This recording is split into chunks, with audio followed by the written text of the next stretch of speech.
Welcome to my channel Starlight Sci-Fi Stories. Thanks for watching, please like and subscribe. Captain Marcus Hale ran through the shattered forest, his breath heavy, his armor cracked and bleeding light from torn circuits. All around him, trees burned like torches, their black silhouettes stretching toward the stars where alien warships floated like angry gods. He could hear the screams, human and alien alike, echoing through the smoke. The battle had gone wrong. The humans had tried to protect the alien colony on Virelia 9, but they had been betrayed by their own allies and surrounded by poison-wielding tribes known as the Zilkari. Marcus pressed a trembling hand against his chest plate, trying to stay upright. His helmet's HUD flickered, a warning flashed, heart rate unstable, poison detected. He gritted his teeth and kept moving. Then he saw her, a small alien child hiding behind a fallen tree. Her skin shimmered pale blue, her hair silver like moonlight. Her eyes were wide with fear. She couldn't be more than 6 years old. A Zilkari soldier raised his bow, the tip of the arrow glowing with green venom. Without thinking, Marcus sprinted forward. "Run!" he shouted. The arrow flew, and Marcus turned just in time to take it in his shoulder. The impact threw him backward, pain spreading like fire through his veins. Another arrow came, then another. He dropped to one knee but wrapped his arms around the little alien, shielding her body with his own. The forest spun. His vision dimmed. He could feel the poison spreading fast, eating away at his nerves. The world grew silent. Only the child's voice remained, soft and trembling. "Please don't die, human." Her hand touched his cheek, her silver eyes glowing faintly. He tried to speak, but no sound came. Then, darkness swallowed everything. When Marcus opened his eyes again, he was no longer in the forest. He was lying inside a glowing chamber filled with strange liquid. Tubes connected to his body. Machines hummed around him in an alien rhythm. He couldn't move, couldn't breathe, couldn't scream. He heard voices, distant, echoing through the glass walls. He took the poison meant for our air. A human, their kind destroyed half our worlds. But this one, saved our princess. We owe him a life. Then silence. He drifted again into darkness, deep, endless, dreamless. Years passed. Decades vanished. Time meant nothing. Marcus's mind floated somewhere between death and life. Sometimes he dreamed of home, of blue skies and green fields on Earth. Sometimes he saw the alien child's eyes again, glowing like stars. He didn't know if it was real, until the day the light returned. The glass cracked. The liquid drained. Machines hiss. Eden clicked. His chest heaved as his lungs filled with air for the first time in forever. Marcus gasped, coughing hard. His body shook. He tried to stand but fell against the edge of the chamber. Everything hurt. He looked around. The room was large and built from smooth black stone lined with glowing silver veins. Strange runes floated on the walls. Guards in polished armor stood nearby, their weapons glowing. One of them shouted something in an alien tongue and ran off. Marcus blinked, trying to steady himself. His reflection in the chamber glass startled him. He looked older, his beard gray, but his body was still strong. Somehow, he was alive. The doors opened. A figure entered, tall, graceful, and wearing a white ceremonial robe. Her eyes were the same. Silver, bright, familiar. Marcus's breath caught in his throat. It was her, the little alien child he'd saved. But now, she was a woman. A queen. She walked closer, her voice calm but full of emotion. "You remember me, don't you?" Marcus opened his mouth, his throat dry and rough. I saw you in the forest. You were just a child." The woman smiled softly, though tears shimmered in her eyes. "You took 3 poisoned arrows for me. You almost died. Our healers froze your body, kept you asleep while they searched for a cure." She took his hand gently, her touch warm. 50 years have passed, Marcus Hale." The words hit him like thunder. 50 years, he whispered. She nodded. "My name is Liara now. I am Queen of the Viralian Empire. And you are the last human on this world." Marcus's head spun. 50 years. The war, his comrades, his mission, all gone. Earth itself might be dust by now. He didn't even know if anyone remembered him. Liara knelt before him, bowing her head low. "I owe you my life. And my people owe you their peace." The guards in the room knelt too. The sound of armor clinking echoed like thunder. A queen and her soldiers, bowing to a single human. Marcus stepped back, uneasy. "You don't need to kneel for me. I just did what anyone would do." Liara looked up, her eyes burning with emotion. No, Captain Hale, no one would have done what you did. You were the enemy, yet you bled for me. Her words sank deep. He looked around the temple. The banners on the walls showed alien sigils, and human symbols carved beside them, like an old memory kept alive. He noticed a statue of him, holding the child in his arms, arrows in his chest. He whispered, almost to himself, "What have you done, Liara?" "I kept my promise," she said softly. "You saved me once. I saved you forever." That night, Marcus stood on the palace balcony, looking at the alien city stretching beneath him. The sky shimmered with 2 moons, and the towers glowed with floating lights. He had never seen anything so beautiful, or so strange. But beneath that beauty, something felt wrong. Down in the streets, alien soldiers patrolled in silence. Drones hovered in the air. He noticed marks of recent explosions, signs of war. The peace she spoke of felt fragile. Liara joined him quietly, her long robes whispering against the floor. "You see it too," she said. "The rebellion grows every day. Some believe I shouldn't rule, that no queen who honors a human deserves the throne." Marcus turned to her. "Rebellion, the Zilkari tribes, the same who tried to kill me years ago. They call themselves the Children of Venom now. They say the blood of humans cursed our world. They want me dead, and you too." Marcus's jaw tightened. "Then why keep me here?" "Because I need you," she said simply. "Not as a soldier, but as a reminder of what courage truly is." Her words hung in the night air. He looked at her, at the child who had become a queen, and the woman who still looked at him as if he was something more. "You saved my people once," she whispered. "Can you help me save them again?" Marcus stared out over the alien horizon. He could feel the old fire inside him, the same fire that once made him charge into battle without fear.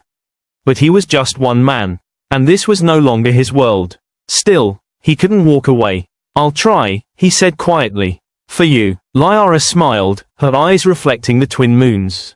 "Then tomorrow, you will see what you woke into." The next morning, Marcus followed Liara through the great palace halls. Everywhere he went, aliens bowed their heads in respect, or turned away in quiet hatred. He could feel the tension, sharp as a blade. They entered a large war chamber. A glowing holographic map showed the planet covered in red zones, rebel strongholds. Liara's generals spoke quickly, pointing at the spreading war. "They strike every night, Your Majesty. We cannot hold the southern colonies. Our fleets are running out of fuel." Liara raised her hand for silence. "We will not fall. The human captain will train our guard, as he did long ago for his own kind." All eyes turned to Marcus. He blinked. "Wait, me, train your army?" "Yes," she said. "They fear you, Marcus Hale. Let them learn from you instead." The generals whispered among themselves, some angry, some uncertain. Marcus looked at Liara, realizing she was serious. "I'm no hero," he muttered. "You are," she replied. "Even if you don't believe it." That night, alone in his chamber, Marcus stared at the reflection of his face, older, scarred, and tired. He touched the faded marks on his chest where the poisoned arrows had once pierced him. He still remembered the burning pain, the child's cry, and the promise he made before losing consciousness. "I'll save you." He never thought she'd be the one to save him instead. Outside, thunder rolled over the alien skies.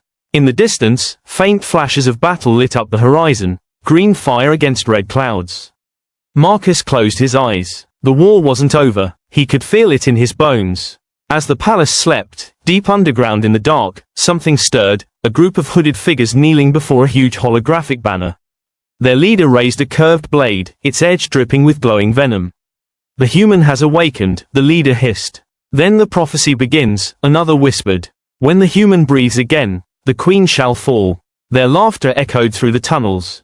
And above them, unaware, Marcus Hale looked out at the alien dawn, not knowing that his return would soon set the galaxy on fire. The next morning, the palace shook. Marcus woke to the sound of distant explosions and alarms echoing through the halls. The air smelled of smoke and burned metal. He rushed to the window. The alien city below was on fire. Black ships hovered over the skyline, releasing swarms of smaller craft. The rebellion had begun. Liara entered, still wearing her royal armor, her face pale but fierce. "They've breached the lower gates," she said quickly. "The children of Venom are here." Marcus grabbed a fallen guard's weapon, a glowing spear-like blade, and turned to her. Then we fight. Liara shook her head. You don't understand. They want you alive. To them, your death will prove their prophecy, that no alien who bows to a human deserves to rule. Marcus gave her a sharp look. Prophecy or not, they'll have to go through me first. Crossed swords. The battle for Varelia. The palace courtyard was chaos. Alien soldiers fought desperately as green fire rained from the sky. The rebels wore masks shaped like serpents, their arrows hissing with venom that melted armor. Marcus led a small group of elite guards through the smoke. His human instincts took over, scanning every angle, predicting every strike. He shouted simple, clear commands: left flank, push forward, shields high. The aliens followed him, uncertain at first, but his confidence drew them in. His movements were fast, precise, efficient, like a man born for war. Each swing of his blade cut down another rebel. Sparks flew, blood splattered, screams filled the air. But for every enemy that fell, two more appeared. A massive explosion ripped through the gate, sending Marcus flying backward. He hit the ground hard. Pain burned through his ribs, but he pushed himself up. From the smoke, a tall figure emerged, covered in black armor with green markings. The leader of the rebellion. The Serpent Lord. The Serpent Lord's voice hissed through his mask. Human, you should have stayed dead. Marcus spat blood, tightening his grip on his blade. You're 50 years late to tell me that. The Serpent Lord raised his staff. You poisoned our bloodline. Your touch cursed our queen. Today, I cleanse this world. He thrust his weapon forward, firing a blast of venomous energy. Marcus dodged, rolling behind a fallen column. The acid burned through the stone like fire. Liara appeared at Marcus's side, throwing him a smaller blade forged in glowing white light. Use this. It resists the poison. Marcus nodded and charged again. The two clashed, human steel against alien venom. The ground trembled beneath their feet. The Serpent Lord struck fast, every move precise and deadly. But Marcus fought like a man with nothing to lose. He remembered his comrades, his fallen world, the child he had once protected. Now, that child was the queen of a dying empire, and he refused to let her fall. Collision. The fall of the palace. Hours passed like seconds. The battle raged through the halls. Smoke filled the air. The wounded cried out. Liara led the civilians toward the evacuation tunnels beneath the palace. Marcus stayed behind, covering her retreat. He fought until his arms burned and his vision blurred. His body wasn't young anymore, but his will was unbroken. When Liara reached the tunnel entrance, she turned back one last time. Come with me. Marcus shook his head. I'll hold him off. Go. Tears filled her eyes. She wanted to argue, but the look in his eyes stopped her. She whispered, don't die again. Marcus gave her a faint smile. Not until it's over. The doors closed, sealing her below. Then he turned, facing the Serpent Lord once more, surrounded by his soldiers. You're outnumbered, human, the Lord hissed. Good, Marcus said. That means I can't miss. The fight was brutal. Marcus moved like a storm, every strike fueled by sheer willpower. Poison splashed across his armor. His skin burned, but he didn't stop. He took another arrow to the side, the same kind that once killed him 50 years ago, but he kept going. The Serpent Lord's staff struck his shoulder, shattering bone. Marcus roared in pain, grabbed the staff, and broke it in half with his bare hands. Then he drove his glowing blade straight through the alien's chest. The Serpent Lord's eyes widened in disbelief. Green blood spilled across the floor. How does a dying human still fight? Marcus leaned close, his voice low and steady. Because that's what we do. He twisted the blade, and the Serpent Lord fell. Milky Way. The aftermath. Silence filled the palace. The fires slowly faded. The rebels, leaderless, fled into the night. Marcus collapsed to one knee, his vision blurring. The poison in his blood was spreading fast. His time was short. Liara rushed back in with her guards, her eyes wide with fear when she saw him. Marcus, no, stay with me. He smiled weakly. Guess, I'm not built for alien arrows. She caught him as he fell, cradling his head in her lap. You can't die, not now, not after everything. He looked up at her, at the woman he'd once saved, the queen who had brought him back to life. I was already dead once, he whispered. This was just my second chance. Liara's tears fell on his face, glowing softly as they touched his skin. Her voice broke as she whispered in her native tongue, ancient words of healing. But it was too late. Marcus's heartbeat slowed. His eyes grew distant, but peaceful. You'll be fine, he murmured. You've got a good world to protect. She held his hand tightly. No, you promised you'd stay. Marcus managed one last smile. I kept my promise. I saved you. And then, he was still. Crown the humans' legacy 3 days later, the sky of Varelia turned gold. The fires were out, the war was over, and every banner in the Empire carried the same image. A human soldier standing tall, arrows in his chest, his sword raised high. In the great temple, Queen Lyara stood before her people, dressed in silver armor, her voice strong but trembling. This world stands free because of one man. A human who gave everything. Not for power, not for glory, but for kindness. For courage. For love. She looked toward the statue of Marcus Hale, now rebuilt in the heart of the city.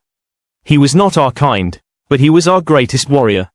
The crowd knelt in silence. Lyara pressed her hand to her heart, whispering softly, "Sleep well, my protector.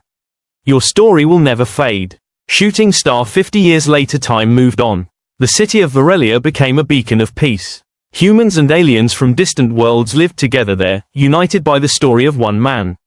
In the center of the city stood a monument, a crystal tomb glowing faintly beneath the two moons. Inside lay Marcus Hale, perfectly preserved by alien science, his armor shining like silver. Every year, on the day of his death, the queen herself came to kneel before him. Her hair had turned gray, but her eyes still held that same silver glow. "You said humans and aliens weren't so different," she whispered. "You were right." She placed a single white flower on his tomb, a rare Varelian bloom that only grew where life had once been lost. Then she looked toward the sky, where stars shimmered like tears. "Good night, Marcus Hale," she said softly. "My world still remembers." Milky Way Epilogue. Centuries later, when explorers from Earth finally found Varelia again, they discovered an empire ruled by peace, and at its heart, the story of a single human soldier. They asked the locals who he was. The aliens only said one thing: he took poisoned arrows for a child, and woke as our savior. And beneath the eternal light of two moons, his statue stood, proud, silent, and eternal. The end.